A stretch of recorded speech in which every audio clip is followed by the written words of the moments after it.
weka sauti yako ya hii, kama ni mimi na mchungaji tuko na dada yangu tuko na laptop, pia siko na sauti. It is silence, because ninaelewa ya kwamba niko katika nyumba ya ibada ya Bwana ambaye ananiambia ya kwamba nimtukuze na nimche na nimtukuze, maana saa yake ya hukumu imefika na iko sasa. Wapendwa, maliza hiyo haya. Maana saa ya hukumu yake imekuja.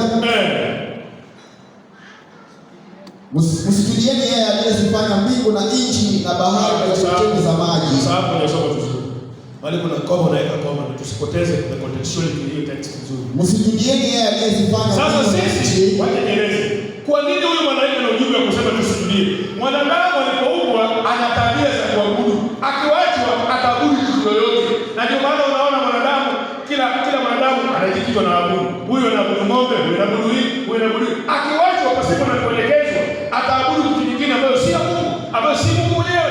Na ndio maana anaeleza, anasema ya kwamba mcheni Mungu na kumsujudia yeye peke yake, hamna mwingine wa kusujudiwa. Huo ndio maana ya ujumbe huo. Maana alipoumbwa Adamu angewachwa tu pasipo kupewa maelekezo na Mungu. Adamu kuna uwezekano mwingine angefanya vitu vya ajabu.